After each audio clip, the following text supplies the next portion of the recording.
বাবারা আমার, রাসূল ডাক দিয়ে বলবেন, আমার এই সাহাবী, ওই একটা দরুদ তুমি পাঠ করেছো। আমি নবী হাদিসের মধ্যে বলেছি, মা মিন আহাদিন ইসাল্লিমু আলাইহি ইল্লা রাদ্দাল্লাহু আলাইহি রূহি হাত্তা রুদ্দা আলাইহিস সালাম। আমি নবী হাদিসের মধ্যে বলেছি, সাল্লাল্লাহু আলাইহি ওয়া সাল্লিমু ফাইন্না সালাতাকুম ওয়া সালামাকুম তাবলুগুনি আইনামা কুনতুম। আমি নবী বলছি, যে ব্যক্তি একবার দরুদ শরীফ পাঠ করবে, তাকে আল্লাহ পাক 10টি রহমত নাজিল করবেন, তার উপর 10টি বরকত আল্লাহ তারে দিবেন, 10 দারাজাত, 10টি মর্যাদা, তাবাকাত আল্লাহ তার জন্য বুলন্দ করবেন। ওই ব্যক্তির 10টি গুনাহ মাফ করে দিবেন আল্লাহ। এইভাবে যে ব্যক্তি 100 বার দরুদ পাঠ করবে, তার 2 কপালের মাঝে আল্লাহ পাক লিখে দিবেন, ইনি নেফাক থেকে মুক্ত, জাহান্নাম থেকে মুক্ত। জোরে বলেন, কয় আমি তোমার ওই নবী যার উপর তুমি একটা দরুদ পাঠ করেছো। আমি নবী বলেছি, সাল্লাল্লাহু আলাইহি ওয়া সাল্লিমু ফাইন্না সালাতাকুম ওয়া সালামাকুম তাবলুগুনি।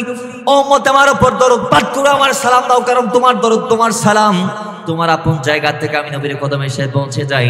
উম্মত, তুমি আমার উপর দুনিয়াতে একটাবার সালাম দিয়েছো, একটাবার দরুদ পাঠ করেছো, খোদার কসম তোমার ওই একটি দরুদ আমি নবীর দফতরে সেদিন জমা হয়েছে। আজকে তোমার মুমূর্ষ অবস্থায়, আজকে তোমার অত্যন্ত নাজুক পরিস্থিতিতে আমি নবী এসে তোমার একটা দরুদ তোমাকে দিয়ে আমি জান্নাতি বানিয়ে দিলাম। জুড়ে বলেন সুবহানাল্লাহ। ওই দয়াল বান্দার নবী শাফাত পাওয়ার জন্য কি কি আমল আপনাকে করা লাগবে? অসংখ্য আমল আছে। তন্মধ্যে একদম কি আমল, সেটা হচ্ছে আল্লাহর নবী রাহমাতাল লিল আলামিন হায়াতুন নবীর বাণী। আল্লাহ নবী ডাক দিয়ে বলেছেন, আমি 12টা কথা বলবো আজকে, শাফাতের 12টি আমল। তন্মধ্যে এক নং, মদিনাতুল মুনাওয়ারায় আল্লাহর নবী রাহমাতাল লিল আলামিন ডাক দিয়ে বলে, যিনি মদিনার মধ্যে কষ্ট সহ্য করে অবস্থান করবে, আমি মদিনাওয়ালা তাকে এলান দিলাম, সেই ব্যক্তি কাল কিয়ামতের মাঠে আমি নবীর জিম্মায় থাকবে। আমি নবী নিজে তার হাত ধরে তাকে শাফাতের মাধ্যমে জান্নাতে পাঠাবো। জুড়ে বলেন সুবহানাল্লাহ। সহিহ মুসলিমের মধ্যে আসছে হাদিস নং 3405 নং হাদিস, যে বাবার আমার আল্লাহ নবী রাহমাতাল লিল আলামিনের সাহাবী হযরত আবু সাঈদ খুদরী রাদিয়াল্লাহু তাআলা বলছেন, আমি আমার নবীকে বলতে শুনেছি, আল্লাহ নবী বলছেন, যে ব্যক্তি মদিনায় দুঃখ কষ্ট ইত্যাদি সহ্য করে, ধৈর্য ধারণ করে মদিনায় সেও তার দিন রাত কাটাবে, মদিনায় যে বসবাস করবে, আল্লাহর হাবিব রাহমাতাল লিল আলামিন এলান দিয়েছেন তিনি জান্নাতে যাবে, আমি নবী তাকে শাফাত করে জান্নাতে পাঠাবো। তাহলে এখান থেকে আমরা বুঝতে পারলাম মদিনাবাসীরা জান্নাতি। বলেন মদিনাবাসীরা, আরো জোরে মদিনাবাসীরা, যারা কষ্টের মাধ্যমে মদিনা অবস্থান করছেন তারা জান্নাতে যাবে নবীর শাফাতের মাধ্যমে। এটা আল্লামা আব্দুল হক মুহাদ্দিস দেহলভী শাফাতের 9 থেকে 10টি তাবাকাতের মধ্যে 9 নং তাবাকাতে তিনি এটা এনেছেন। সুবহানাল্লাহ, জোরে বলেন। নাম্বার 1, যিনি মদিনায় হায়াত গুজার করবে। এই জন্য ইমাম মালিক রাদিয়াল্লাহু তাআলা বাড়ি মদিনায় ছিল না, অনেক দূরে ছিল, উনি সিদ্ধান্ত নিয়েছিল মদিনায় চলে যাবে। গেছে, সেখানে মদিনায় বসে বসে একটা মাযহাব বানাইছে, যেটাকে মালিকি মাযহাব বলা হয়। সুবহানাল্লাহ, জোরে বলেন। তিনি মালিকি মাযহাবের ফাউন্ডার। সেই ইমাম মালিক আলাইহির রাহমা মদিনায় ছিল, পুরো জিন্দেগি কাটিয়েছে মদিনায় বসে বসে ছাত্রদেরকে হাদিসে পাকের দরস দিতেন। কিন্তু জীবনে হজ করেছে একবার। হজ করেছে কয়বার? বাবারা আমার, কেন? ইমাম মালিক ডাক দিয়ে বলে, মদিনায় আমি আছি। রাসূল এটাও বলেছে, যিনি মদিনায় ইন্তেকাল করবে, কষ্ট সহ্য করে মদিনায় যিনি বসবাস করবে, তাকে আমি নবী শাফাত করে জান্নাতে পাঠাবো। আমি যদি মক্কাতে যাই, একটা হজ আমি করে ফারজিয়াত আদা করে ফেলেছি। আল্লাহ যে বলেছে, যার কাছে সামর্থ্য আছে সে আমার ঘরের উদ্দেশ্যে যাত্রা করো। মান ইসতাতা ইলাইহি সাবিলা, যাত্রাপথের খরচ যার সিন্ধুকের মধ্যে জমা আছে, তার উপর হজ ফরজ। সুবহানাল্লাহ, জুড়ে বলেন। এই যুগে যদি কারো কাছে 10 লক্ষ টাকা জমা থাকে, তার উপর আল্লাহ হজকে ফরজ করে দিয়েছেন। বাবারা আমার, রাহমাতাল লিল আলামিনের গোলাম ইমাম মালিক ডাক দিয়ে বলছেন, আল্লাহ আমাকে হজ ফরজ করে দিয়েছেন, আমি একটা আদা করেছি, ফরজিয়ত আমি পালন করে ফেলেছি, বাকি হায়াত আমি মদিনার মধ্যে কাটাচ্ছি। একটি কারণে, আমি যদি মক্কার মধ্যে যাই হজের জন্য, বাই চান্স আবার মৃত্যুর ডাক যদি চলে আসে, আল্লাহ তো আমাকে কোন দিন নিয়ে যাবে আমি মালিক জানি না, তা আল্লাহ যদি আমাকে মক্কার মধ্যে দুনিয়ার থেকে তলব করে নিয়ে যাই, তাহলে তো মক্কাবাসী আমাকে মদিনায় ফেরত পাঠাবে না, কারণ আমি মালিক মক্কাবাসীর কাছে বড় প্রসিদ্ধ একজন ব্যক্তি। সুবহানাল্লাহ। আর তুইরা সাইতো নো আই সাইদ দি আজ দুনিয়ার জেন্ডিলে নবীর দামানত লই লাগে আসি। আমি ইমাম মালিক যেভাবে দুনিয়াতে হায়াতগুলো নবীর কদমে কাটিয়ে দিচ্ছি, আমি চাই দুনিয়ার থেকে জাহিরি হায়াত গুজারের পরে বাতিনি হায়াত যেগুলা কবরে আল্লাহ আমাকে দিবে, সেই হায়াত আমি ইমাম মালিক ওই হায়াতটাও নবীর সাথে কাটাইতে চাচ্ছি কবরে। জোরে বলেন না সুবহানাল্লাহ। এজন্য আমি মক্কায় হজ করতে গেছি, একবার আর যাব না, বাকি জীবন মদিনায় কাটাবো, যা তিনটে কাটা মদিনায় হয়। সুবহানাল্লাহ জোরে বলেন। তাহলে মদিনায় যারা থাকবে নবীর শাফাত এদের জন্য ওয়াজিব। সুবহানাল্লাহ জোরে বলেন। দুই নবীর শাফাত পাওয়ার জন্য অধিক পরিমাণ সাজদা করতে হবে। সাজদা নফল ইবাদত। আজকে যেগুলো আমরা করি না, আজকে নফল দূরের কথা, ফরজ আমরা আদায় করি। 5 ওয়াক্ত খবর আছে না, আরা বড়ই দুর্ভাগা, আমাদের চেয়ে হতভাগা দুনিয়াতে নাই। বাবারা আমার, রাহমাতাল লিল আলামিন ডাক দিয়ে বলছেন, এক খাদেম আল্লাহর নবীর কদমে গিয়েছে, ডাক দিয়ে বলি, ইয়া রাসূলুল্লাহ, একটা জিনিস আমার বড় দরকার। আল্লাহ নবী রাহমাতাল লিল আলামিন গোলামকে বললেন, খাদেমকে বললেন, কি দরকার আমি জানতে চাই। খাদেম ডাক দিয়ে বলি, ইয়া রাসূলুল্লাহ, কিয়ামতের মাঠে আপনার শাফাত আমার লাগবে। জুড়ে বলেন না সুবহান। কিয়ামতের মাঠে আপনি রাসূলের শাফাত আমার লাগবে। ইয়া রাসূলুল্লাহ, আমি ওই জিনিসটা চাই, ওই জিনিসটা তালাশ করি। রাসূল ডাক দিয়ে বলে, কোত্থেকে সন্ধান পেয়েছো শাফাত আমার কাছে মিলবে? কে তোমাকে বলেছে? গোলাম ডাক দিয়ে বলে, ইয়া রাসূলুল্লাহ, ওগো মায়ার নবী রাহমাতাল লিল আলামিন, আসমানের মালিক জমিনের মালিক আল্লাহ আমাদেরকে বলে দিয়েছে। জোরে বলেন। আল্লাহ ডাক দিয়ে বলছে, আসা আইয়াবাসাকা রাব্বুকা মাকামান মাহমুদা। জোরে বলেন সুবহান। শাফাত আপনি রাসূলের কাছে মিলবে। এছাড়াও আল্লাহ কোরআন কারীমের মধ্যে আয়াত নাযিল করেছেন। আল্লাহ পাক ডাক দিয়ে বলছে, মান জাল্লাযী ইয়াশফাউ ইনদাহু ইল্লা বিইজনিহি। আল্লাহর শাফা, আল্লাহর অনুমতি ক্রমে একমাত্র শাফাত করা যাবে। আল্লাহ যাকে করতে বলবেন সে করতে পারবে, আল্লাহ যাকে বলতে বলবেন সে বলতে পারবে কিয়ামতের দিন। আল্লাহ যাকে চাইতে বলবেন সে রবের দরবারে চাইতে পারবে কিয়ামতের দিন। আল্লাহ যাকে বলতে বলবেন সে বলতে পারবে কিয়ামতের দিন। কুরআনুল কারীমের মধ্যে আল্লাহ পাক আরো ইলা নিজিন মামিন শাফিন ইল্লা মিন বাদি ইজনিহি। আল্লাহর অনুমতি ছাড়া আর কেউ কথা বলতে সেদিন পারবে না। একমাত্র আল্লাহ যাকে বলার অনুমতি দিবেন সে বলতে পারবে, যাকে করার অনুমতি দিবেন সে করতে পারবে। আরেক আয়াতের মধ্যে এসেছে, ইয়াউমাইদিন লা তানফাউ শাফাআতু ইল্লা মান আদিনা লাহুর রহমান। আল্লাহ তাআলা কারো শাফাত কবুল করবেন না, একমাত্র যাকে অনুমতি দিয়েছেন তার ছাড়া। জুড়ে বলেন সুবহানাল্লাহ। হাদিস পাকের মধ্যে আসছে, আল্লাহর নবী ডাক দিয়ে বলছেন, হাদিসটা মিশকাতুল মাসাবির মধ্যে আসছে, হাদিসটা মুসলিম শরীফের মধ্যে আসছে, হাদিসটা ইমাম তিরমিজি সুনান তিরমিজির মধ্যে এনেছেন, ইমাম ইবনে মাজাহ সুনান ইবনে মাজার মধ্যে এনেছেন। ওই হাদিসের মধ্যে আল্লাহর নবী রাহমাতুল লিল আলামিনের গোলাম আল্লাহর নবীর চাচতো ভাই হযরত আব্দুল্লাহ ইবনে আব্বাস ডাক দিয়ে বলে, আল্লাহর নবী বলেছেন, আমি শুনেছি রাহমাতুল লিল আলামিন বলেছেন, ইজা খানা ইয়াউমুল কিয়ামাতি না ওয়া আনা আউয়ালুশ শাফিন ওয়া আউয়ালু মুশাফফিন ইয়াউমুল কিয়ামাতি ওয়ালা ফাকরা। বলে কিয়ামতের দিন সবাই দাঁড়াবে আল্লাহর সামনে, কিন্তু কথা বলার ক্ষমতা কেউ রাখবে না। আদমের কাছে মানুষ যাবে, সওয়াল জন্য বলবে, সওয়াল করবে, তার বাসার জন্য আকুতি মিনতি ককুতি যা ইচ্ছা করবে, কিন্তু আদম সাইফুল্লাহ হ্যাঁ বলতে পারবে না। এটা আবার বুখারীর মধ্যে এসেছে হাদিস কেনা, হাদিসটা বুখারীর মধ্যে এসেছে। মানুষ আদমের কাছে যাবে, সওয়াল করবে, হে আবুল বাশার, ওগমার বিল্লাতের পিতা আদম সাইফুল্লাহ, আমরা বাঁচতে চাই, আমাদেরকে বাঁচান। আদম আলাইহিস সালাম বলবে, আমি পারবো না, ইযহাবু ইলা গায়রি, আরেকজনের কাছে যাও। কার কাছে যাবেন? কার কাছে যাব? কার কাছে পাঠাবেন? ভাই তোমরা নূহ নাজিউল্লাহর কাছে যাও। কোন নবীর কাছে? নো নাজিউল্লাহ কয় তিনি প্রথম রাসূল, তিনি কে যাকে আল্লাহ ওয়াহিয়ে তাশরীদি প্রথম জমিনের মধ্যে পাঠিয়েছেন। কারণ আদম থেকে নূহ আলাইহিস সালাতু ওয়াস সালাম পর্যন্ত এটা ছিল ওয়াহি তাকওয়িনী, সাধারণ ওয়াহি।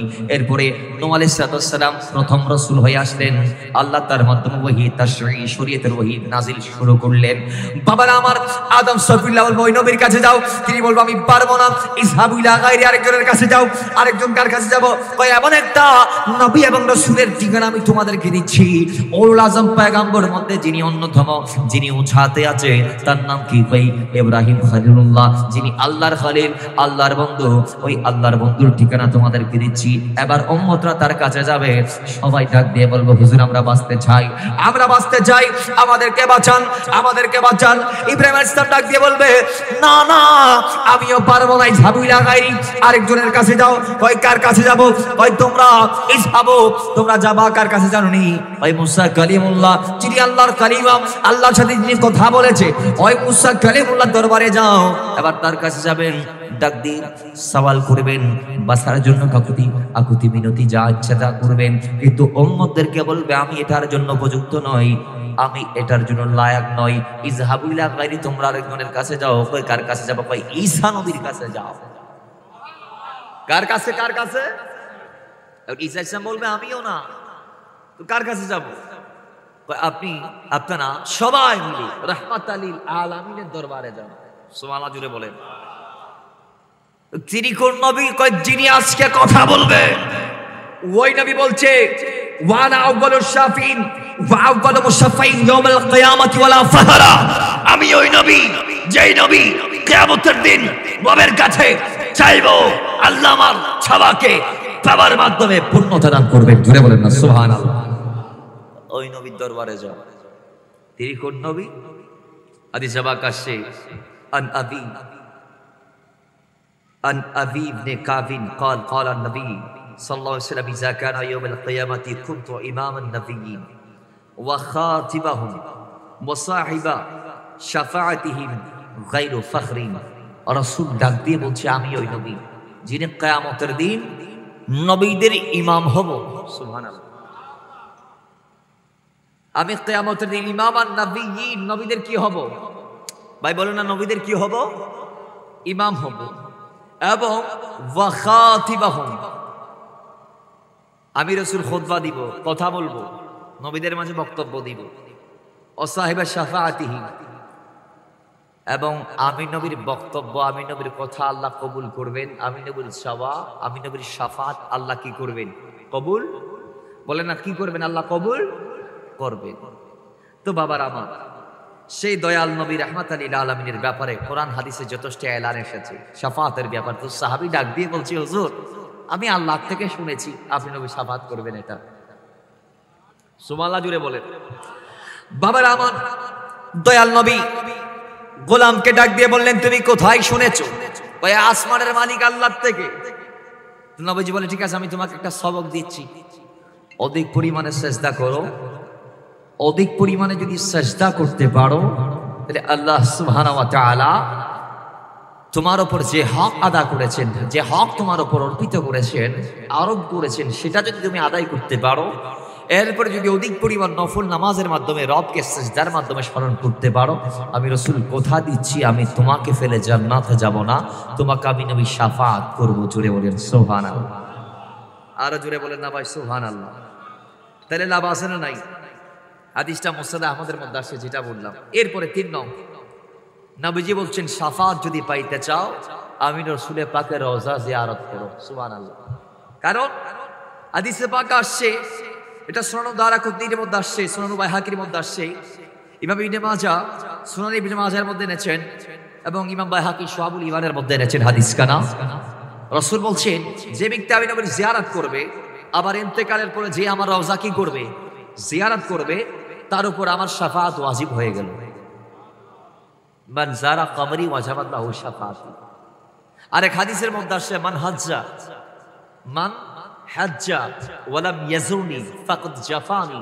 যিনি হজ করেছে মক্কায়, ধাক্কা খেয়েছে, নাম লাগিয়েছে হাজি, মদিনায় যায় নাই, নবী বলছে সে মদিনায় না এসে বড় ফাসেক ফাজেরের মতো কাম করেছে, সে মক্কায় গিয়ে ধাক্কা খেয়ে নাম লাগিয়েছে হাজি, কিন্তু পক্ষান্তরে সে হজ করতে আসে নাই। সে আমি নবীর উপর ফাকাদ জাফানি, সে আমার উপর জুলুম করতে এসেছে। জোরে বলেন নাউজুবিল্লাহ।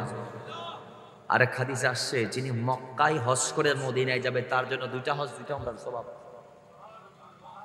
কয় হজ ভাই বলেন না? কয় হজ? 2 হজ 2 উমরা। কয় উমরা? জোরে বলেন কয় উমরা? তাহলে নবীর জিয়ারতের দরকার আছে না নাই? নবীর জিয়ারতের শাফাত মিলে কি মিলে না? আরে মক্কা শরীফ হজ করিয়া মদিনাতে যাও চলিয়া, আশেক বলছে আরে মক্কা শরীফ হজ করিয়া মদিনাতে যাও চলিয়া, জিন্দা নবীর জিয়ারতে নূর নবীর জিয়ারতে গুনাহ থাকে না আমার, কিছু ভালো লাগে না, মন হয়েছে দেওয়ানা, মনে চায় উড়িয়া যাইতাম সোনার মদিনা, বলি কিছু ভালো লাগে না, মন হয়েছে দেওয়ানা, মনে চায় উড়িয়া যাইতাম সোনার মদিনা। আরে আল্লাহ যদি দিত পাখা উড়িয়া গিয়া করতাম দেখা, ঠিক কি না? আরো আসতে বলেন ভাই।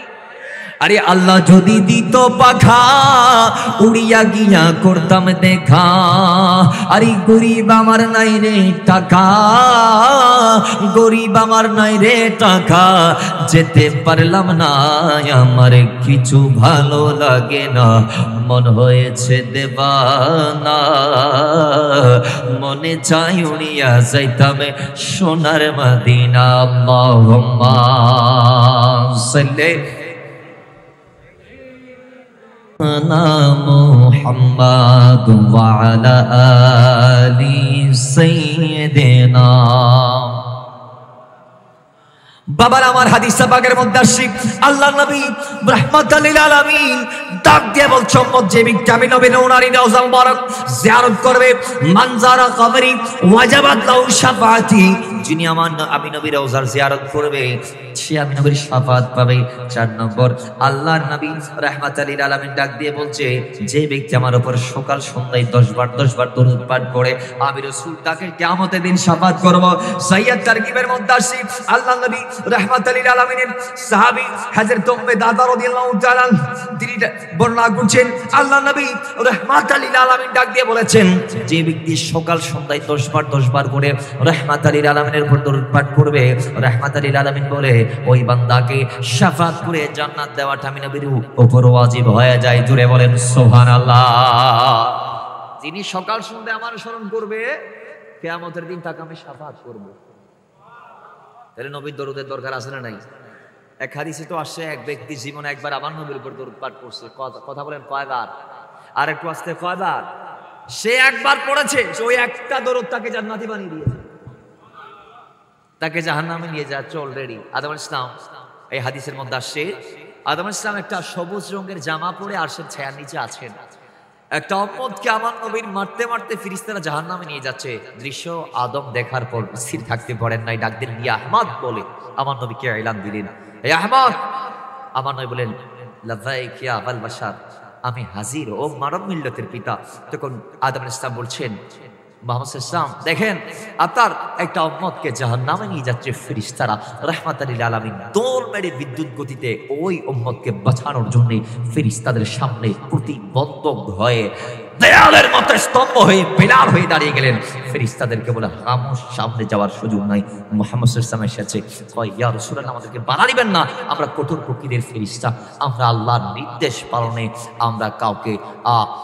আমরা কাউকে পরোয়া করি না, আমরা কারো কথা শুনতে পারবো না, কারণ আল্লাহ বলেছে একে জাহান্নামে নিয়ে যাইতে। রাসূল আমাদেরকে বাধা দিবেন না। নবীজি এক হাতে দাড়ি ধরবেন, আর এক হাত উঠাবেন, বলবে রব্বি তুমিই তো বলেছো উম্মতের ব্যাপার আমাকে লজ্জা দিবে না, দেখো এরা আমার কথা শুনছে না। গায়েব থেকে আওয়াজ আসবে, আতিউ মুহাম্মদ, এই ফেরেশতারা আমার নবী যা বলে তা করো। নবী যা বলে তারা বলবে ইয়া রাসূলুল্লাহ গায়েব থেকে মওলা বলে দিয়েছে আপনার কথা শুনতে, এখন আপনি কি চান? তা আমি চাই শুধু মিজানের পাল্লা এরে নিয়ে যাবা, গুনাহ সওয়াব পরিমাপ করবা, বা সেতটুকু নিয়ে যাবে, গুনাহ সওয়াব এক পাল্লায় তুলে দিবে। এখন গুনাহ এক পাল্লায় তুলে দিয়েছে, সওয়াব এক পাল্লায় তুলে দিছে, সওয়াবের পাল্লা কম, নিচে নেমে গেছে। এখন আপনারা বলবেন হুজুর আমরা জানি পাল্লাতে বাড়ি হইলে নিচে নামে, এখন মিজানেরটা কম এই জন্য নিচে নামে গেছে। কারণ কি? কারণ হচ্ছে দুনিয়ার পাল্লা এটাও পাল্লা, মিজানের পাল্লা ওইটাও পাল্লা, কিন্তু দুনিয়ার পাল্লার সিস্টেম ভারী হলে নিচে নামে, মিজানের পাল্লাটা ভারী হলে উপরে উঠে। আরো জোরে বলে, পাল্লা দুনিয়ারটা ভারী হলে নিচে নামি যায়, মিজানেরটা ভারী হলে উপরে উঠে যাবে। এখন সওয়াবেরটা কম নিচে নামি যাবে ওই বান্দার, গুনাহটা বেশি উপরে উঠে যাবে। রাসূল পাক সঙ্গে সঙ্গে সওয়াবের পাল্লাই নূরানি পকেট মোবারক থেকে এরকম একটা টিস্যু বাইর করি, সাদা কাগজের টুকরা এরকম রাখবেন, সঙ্গে সঙ্গে ওয়াল্লাহি সওয়াবের পাল্লা ভারী হয়ে যাবে। এবার ফেরেশতারা বলবে এ বান্দা জান্নাতি, জান্নাতের পোশাকের পরাও, জান্নাতে নিয়ে যাও। এনারা আবার জান্নাতের পোশাক পরি জান্নাতের দিকে নিয়ে যাবে। হঠাৎ করে ব্যক্তিটা বলবে হুজুর ফেরেশতারা আপনারা একটু দাঁড়ান, আমি ছিলাম জাহান্নামী, আমাকে মারতে মারতে নিয়ে যাওয়া হচ্ছিল জাহান্নামে। হঠাৎ মুহূর্তে কোন একটা নূরানি জাত এসে আমাকে বাঁচিয়ে নিয়েছে, আবার আমাকে আমলের পাল্লা এনেছে। মিজানের পাল্লা যেখানে সওয়াব গুনাহ নির্ণয় করা হয়, সেখানে এনে নিজ পকেট থেকে সাদা রুমালের টুকরা দিই, কাগজের টুকরা দিই, আজকে আমাকে বাঁচালো কে? আমি একটু তার সাথে মোলাকাত করতে চাই। নিয়ে যাবেন ফেরেশতারা উম্মতকে নবীর সামনে। তিনি পিছন থেকে বলবেন হুজুর আমার জীবন, মায়ের জীবন, বাবার জীবন আপনার কদমে কোরবান। ও আগন্তুক আপনি কে আমি জানতে চাই। নবীজি পেছনে চেহারা ফিরিয়ে বলবেন হে উম্মত আমি তোমার ওই নবী যার উপর জীবনে একবার দরুদ পাঠ করেছি। জীবনে কয়বার? জোরে বলুন কয়বার? বাবারা আমার রাসূল ডাক দিয়ে বলবেন আবার এই সাহাবী ওই একটা দরুদ তুমি পাঠ করেছো। আমি নবী হাদিসের মধ্যে বলেছি মা মিন আহাদিন ইসাল্লিমু আলাইহি ইল্লা রাদ্দাল্লাহু আলাইহি রূহি হাত্তা রুদ্দা আলাইহিস সালাম। আমি নবী হাদিসের মধ্যে বলেছি সাল্লাল্লাহু আলাইহি ওয়া সাল্লিমু ফাইন্না সালাতাকুম ওয়া সালামাকুম তাবলুগুনি আইনামা কুনতুম। আমি নবী বলছি যে ব্যক্তি একবার দরুদ শরীফ পাঠ করবে তাকে আল্লাহ পাক 10টি রহমত নাযিল করবেন, তার উপর 10টি বরকত আল্লাহ তারে দিবেন, 10 দারাজাত 10টি মর্যাদা তাবাকাত আল্লাহ তার জন্য বুলন্দ করবেন। ওই ব্যক্তির 10টি গুনাহ মাফ করে দিবেন আল্লাহ। এইভাবে যে ব্যক্তি 100 বার দরুদ পাঠ করবে তার 2 কপালের মাঝে আল্লাহ পাক লিখে দিবেন ইনি নেফাক থেকে মুক্ত, জাহান্নাম থেকে মুক্ত। জোরে বলেন কয় আমি তোমার ওই নবী যার উপর তুমি একটা দরুদ পাঠ করেছো। আমি নবী বলেছি সাল্লাল্লাহু আলাইহি ওয়া সাল্লিমু ফাইন্না সালাতাকুম ওয়া সালামাকুম তাবলুগুনি। ও উম্মত আমার উপর দরুদ পাঠ করো, আমার সালাম দাও, কারণ তোমার দরুদ তোমার সালাম তোমার আপন জায়গা থেকে আমি নবীর কদমে এসে পৌঁছে যাই। উম্মত তুমি আমার উপর দুনিয়াতে একটাবার সালাম দিয়েছো, একটাবার দরুদ পাঠ করেছো, খোদার কসম তোমার ওই একটি দরুদ আমি নবীর দফতরে সেদিন জমা হয়েছে। আজকে তোমার মর্মস অবস্থায়, আজকে তোমার অত্যন্ত নাজুক পরিস্থিতিতে আমি নবী এসে তোমার একটা দরুদ তোমাকে দিয়ে আমি জান্নাতি বানিয়ে দিলাম। জুড়ে বলেন সুবহানাল্লাহ। কয়টা দরুদ? আরো আসতে কয়টা? একটা দরুদ বান্দারা জান্নাতি বানাইতে পারে। তো রাসূলের সাহাবী বলছেন তোমরা দাদা রাদিয়াল্লাহু তাআলা বলছেন আল্লাহ নবী বলেছেন যে ব্যক্তি সকালে সন্ধ্যায় 10 বার করে দরুদ পাঠ করে কিয়ামতের দিন সে আমার শাফাআত লাভ করবে, সুপারিশ লাভ করবে। সুবহানাল্লাহ জোরে বলেন। আরো আসতে বলেন, জোরে বলেন সুবহানাল্লাহ। 5 নং রাসূল বলেছেন দুটা জিনিস, বুখারীতে আসছে, দুইটা জিনিসের জিম্মাদারি আমি নবীকে তোমাকে দিতে হবে। আমি তোমার জান্নাতের জিম্মাদার হব, আমি তোমাকে শাফাআত করে জান্নাত দিব। কি কয়? 1 নং জিহ্বা। আমাদের আছে না নাই? বলেন বলেন আছে না নাই? হযরতে সাহাল ইবনে সাদ রাদিয়াল্লাহু তাআলা থেকে রাওয়ায়াত হাদিস, ইমাম বুখারী শরীফে নোট করছেন হাদিস কানা রাহমাতুল লিল আলামিন বলছেন যে ব্যক্তি 2 চোয়ালের মাঝখানে স্থান অর্থাৎ জিহ্বা, কি বলেন না, কি জিহ্বা, 2টা চোয়ালের মাঝখানে কি আছে? জিহ্বা আছে। এরপরে 2 উরুর মধ্যবর্তী স্থান অর্থাৎ লজ্জাস্থান, কি লজ্জা স্থান। রাসূল বলছেন যে বান্দা আমাকে লজ্জাস্থান এবং জিহ্বা এই 2টা জিনিসের জিম্মাদার দিতে পারবে, আমি তাকে জান্নাতের জিম্মাদারি দেব। তার জান্নাতের জিম্মাদার আমি নবী, আমি নিজ হাতে শাফাত করে তাকে জান্নাতে পাঠাবো। বাবার আমার তাহলে 1 নং জিহ্বা, এই জিহ্বাকে গীবত মুক্ত রাখতে হবে, যেখানে ইচ্ছা যেমন চাই যেটা করতে মন চাই করা যাবে না, বলা যাবে না। এবং আপনার ফুরুজিয়তকে হেফাজত করতে হবে, লজ্জাস্থানকে হেফাজত করতে হবে। আকজাউজিয়ত ছাড়া জেনার দ্বারস্থ হওয়া যাবে না। দুনিয়ার মুসলমান আল্লাহ নবী ডাক দিয়ে বলে, উম্মত এই জিহ্বা এবং লজ্জাস্থানের জিম্মাদার যদি তুমি হতে পারো, তাহলে আমি রাসূল তোমার জান্নাতের জিম্মাদার হয়ে গেলাম। জোরে বলেন সুবহানাল্লাহ। তোমার জান্নাতের জিম্মাদারি আমি নবীর হাতে, দায়িত্ব আমি নিলাম, শাফাত আমি করব, জান্নাত আমি পাঠাবো। সুবহানাল্লাহ জোরে বলেন। 6 নাও কখনো কারো নিকট হাত না পাতা। কিন্তু আমরা হাত পাততে বেশি ভালোবাসি, আমরা তো হাত পাততে ভালোবাসি। হরেক কোটি টিয়ার মালিক গায়ের টিয়া দিয়ে যেতে শুরু করছে 500 এখন 10 মানুষের মতো লাইনে 30,000 কথা আর কেন পাইনি চাই না, কথা ঠিক নেই বলছি। দয়াল নবী কথা না না না, লন্ডন বাহাদুরি না দন্ডন বাহাদুরি দি খন না কি বড় করে কি দন্ডন বাহাদুরি। মৌলা আলীর কাছে জোনায় দুজনায় সম্মানিত হইতে চাই। কত তুলে হাত ফাতা বন্ধ করি তো, ফকড়ে হাত দিয়ে শুরু করো, মানে ফকড়ে তুমি বাইর করে মানুষ দিবে, তুই সম্মানিত হিসেবে বড় করি ফোরম, আরেক কেনা বড় করি ফোরম। দনের দরকার আছে না নাই? এখন আর দিতে ভালো না বাসি, লইতে ভালোবাসি। আল্লাহ আর পরিবর্তন করি তো, আমিন বড় করি ফোরম না, আরো বড় করি। রাসূল বলছেন কখনো কারো নিকট হাত না পাতা। আবু দাউদ শরীফের মধ্যে আসছে রাসূলের পাক সাল্লাল্লাহু আলাইহি ওয়াসাল্লামের হাদিস হযরত সাওবান রাদিয়াল্লাহু তাআলা তিনি হাদিসটা বর্ণনা করেছেন। তিনি বলছেন আল্লাহ নবী সাল্লাল্লাহু আলাইহি ওয়াসাল্লাম বলেছেন যে ব্যক্তি আমাকে একটা বিষয়ে জিম্মাদার দিবে, যে সে কারো কাছে হাত পাতবে না, আমি নবী তার জান্নাতের জিম্মাদার হব, আমি তাকে শাফাআত করে জান্নাতে পাঠাবো। সুবহানাল্লাহ জোরে বলেন। তাহলে আমাদেরকে জিম্মাদার নিতে হবে। আমরা কারো কাছে, আল্লাহ ছাড়া কারো কাছে হাত পাতবো? ভাই আপনি মানুষের কাছে কেন চাইবেন? রবের কাছে চান। চাইতে হলে কার কাছে? আরো জোরে বলুন, কার কাছে? আরে ক্ষমা যদি চাও কবু পাপী করিয়া, প্রভু দিবে ক্ষমা করে ক্ষমা বিলায়া। সুবহানাল্লাহ। ক্ষমা যদি চাও কবু পাপী করিয়া, প্রভু দিবে ক্ষমা করে ক্ষমা বিলায়া, ক্ষমা বিলায়া। বান্দা তারি তারে কেন তোমরা হাতে পাতো না, প্রভুর প্রেমে মনে সাড়া দাও না। জবান খুলে পড়ি মারহাবা। আমরা চাইবো কার কাছে? জোরে বলুন, কার কাছে? আজকের থেকে ব্যক্তি পূজা, ব্যক্তি চাওয়া যাবে। ব্যক্তির কাছে যাবেন না, মওলার কাছে চাইবেন। জোরে বলুন, কার কাছে চাইবেন? মওলা কবুল করুন। 7 নং নবী বলেন 6টি শর্ত আছে।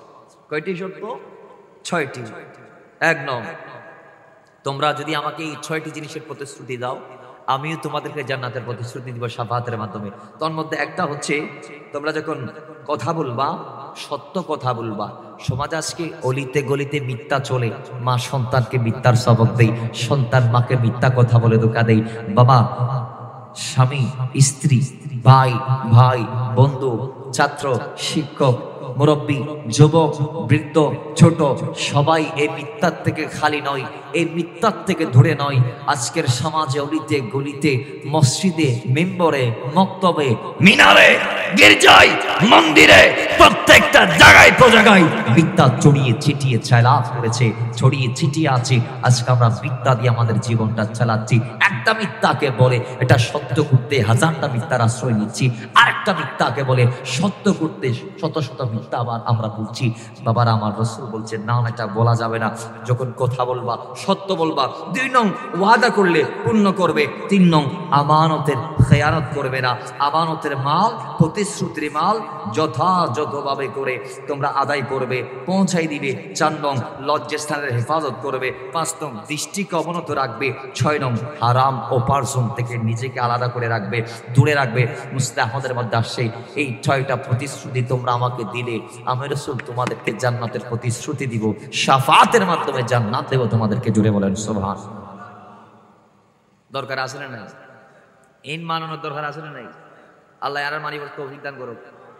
আইন 8 নং, জালিম শাসকের সাথে আদাত না করা।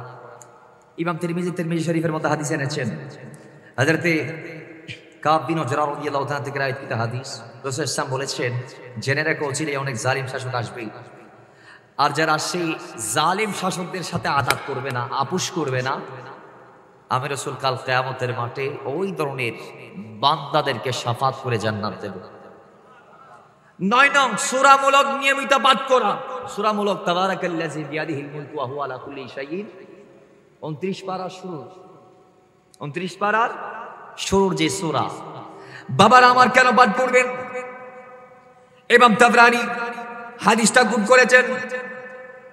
হযরত আনাস রাদিয়াল্লাহু তাআলা খাদেমুর রাসূল, তিনি বলছেন আল্লাহ নবী রাহমাতুল লিল আলামিন ডাক দিয়ে বলছেন, কোরআন কারীমের ৩০ আয়াত বিশিষ্ট একটি সূরা আছে, যে সূরাটি পাঠক যখন পাঠ করে জমিন থেকে বিদায় নিবে, পাঠক বিদায় নেয়ার পরে ওই সূরা কিয়ামতের দিন এতটুক বড় জিম্মাদারি তিনি পালন করবে যে সে তার পাঠককে, সূরামূলক তেলাওয়াতকারীকে সূরামূলক নিজে জান্নাতে না ঢোকায় দেয়া পর্যন্ত সে আল্লাহর দরবারে শাফাত করতে থাকবে, বলতে থাকবে, চাইতে থাকবে। জোরে বলেন। সূরামূলক তার পাঠকারীকে শাফাত করে আল্লাহর দরবারে জান্নাতে পাঠাবে। হাদিসে পাক আসছে জান্নাতে ঢোকায় দেয়ার আগ পর্যন্ত আল্লাহর দরবারে বলতে থাকবে সূরামূলক। সুবহানাল্লাহ, জোরে বলেন। ১০ নং সূরা ইখলাস অধিক পরিমাণ পাঠ করা। সূরা ইখলাস কোনটা?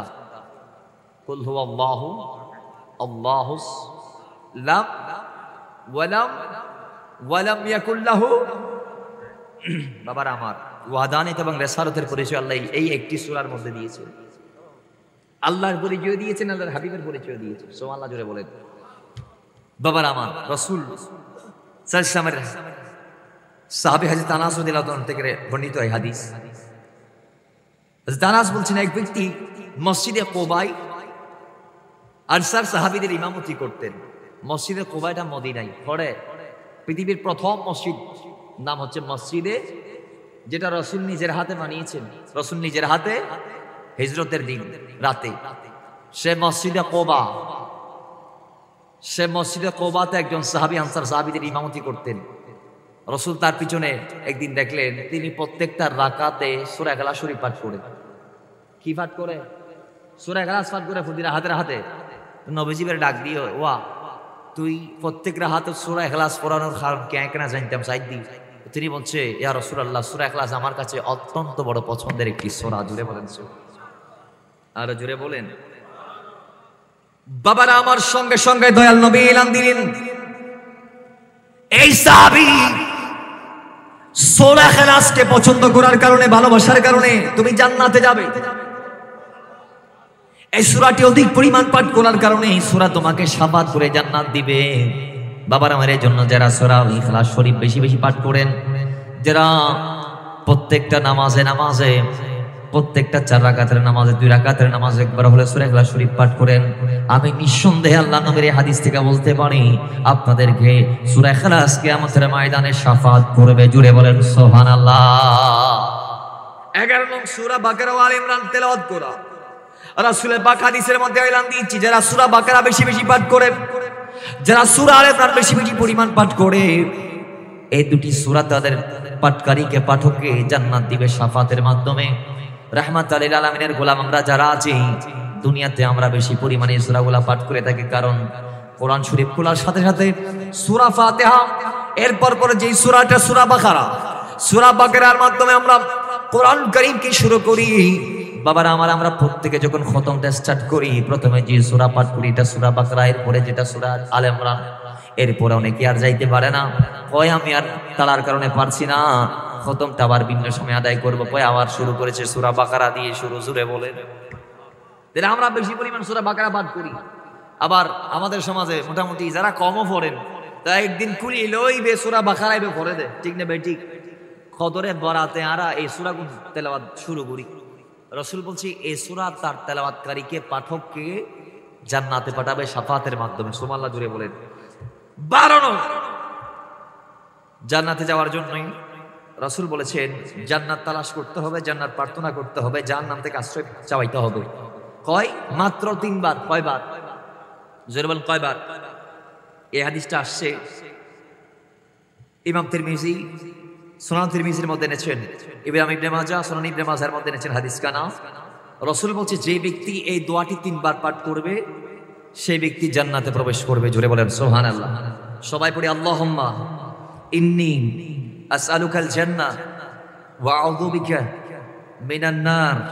আবার পড়ি আল্লাহুম্মা ইন্নী আসআলুকাল জান্নাহ ওয়া আউযু বিকা মিনান নার।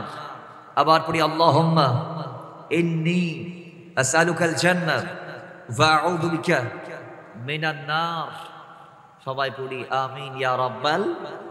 আল্লাহ কবুল করে নাও। জোরে বলেন আমিন। বাবারা আমার, নবীজি বলেছেন এই দোয়া যে 3 বার পাঠ করবে সে জান্নাতে যাবে। সুবহানাল্লাহ। নবীর বাণী সত্য, এতে কোনো ডাউট আছে? সন্দেহ আছে? সন্দেহ করলে ঈমান থাকবে? তাহলে নবীর হাদিস মোতাবেক আমরা জান্নাতি। আমরা, জোরে বলেন আমরা। আল্লাহ আমাদেরকে জান্নাতে দাখিল হওয়ার তৌফিক দান করুন। মওলা আমাদেরকে জান্নাত দান করো। মওলা আমাদেরকে জান্নাত দান করো। মওলা আমাদেরকে জান্নাত দান করো। মওলা আমাদেরকে জাহান্নাম থেকে আশ্রয় দান করো। মওলা আমাদেরকে জাহান্নাম থেকে বাঁচাও। মওলা আমাদেরকে জাহান্নাম থেকে বাঁচাও। রাসূল বলছে 3 বার।